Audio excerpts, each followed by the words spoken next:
side of Sam that we don't see very often. And I don't know if I like that just because Sam is usually the soulful, heartfelt, thoughtful guy, but it was fun to kind of be like cold and calculating and ruthless a little bit. I guess knowing that I was going to one day go back. But I've never been shy about it. I always had fun playing, whether it was Demon Blood Sam was another Sam. The Med Demon Sam. So I've always had a fun time kind of playing the bad guy version of Sam. I don't get a chance to do it a whole lot. Obviously, Sam and Dean are the heroes of the show, so they're not going to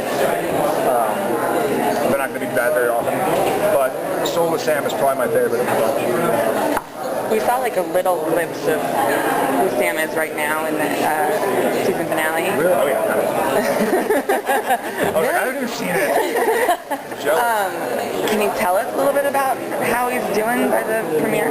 Yeah, he, well, we maybe I'm not supposed to say this, but we pick up right where we left off. I think not only the audience, but I think the actors would have been really upset to just pick up like 3 months later, like, oh, glad that cleared up, moving forward. So we pick up immediately, and we basically realized that Sam has figuratively and literally seen the worst he's going to see. And so now it's up to Sam to acknowledge that and move forward. And it's almost like I'm thinking of it as a recovering. We almost saw a touch of it with the demon blood, like a recovering addict, like saying, "Listen, I know I've got a problem, and it still messes with me. I still get this urge sometimes to do this or do that, but I see it now. I realize it now. And I know you think, like Dean obviously is going, you all right, man? Like you're kind of passing out on us. You're like talking to yourself. So Dean's a little freaked out by it, and Sam's saying, you know, his feeling is, look, I get it. I get that you think you're freaked. I can see why, and I think so too. But I'm dealing with it. You know, like I'm dealing with my issue. I have this problem. I understand it. It's not going to go away. I'm not just going to say like, no, I'm healed. Like Sam had a tendency to say like, no, I'm better. Look, you know, like smile. Let's have a beer. But now Sam's saying, no, I'm not okay, but I'm dealing with it. You know. How does it compare for you, acting-wise? Like last season, when you were you had a new Sam to play with, and this year, I mean, is it harder? Is it easier than Soulless Sam? It's Soulless Sam. I don't want to say it was easy, but it was.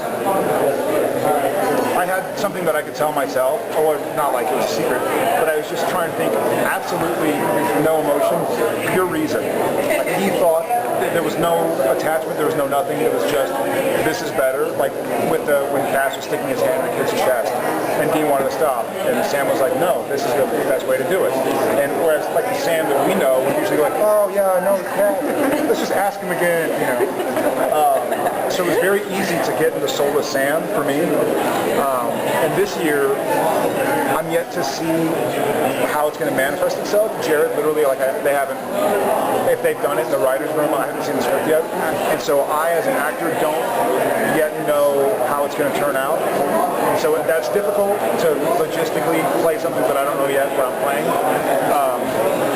But literally, and in the present, Sam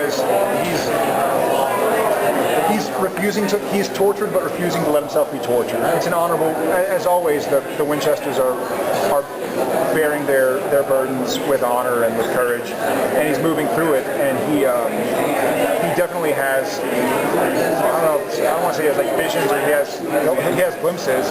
It's not going to be like, nah, you know, every episode I fall on the ground and convulse or anything. But we see it very real, and it's very frightening to Sam. I mean, what he sees in his head, he doesn't know if it's real or fake, and when it is, and it just happens like that, because the wall fell, and so he can't help but go into it sometimes.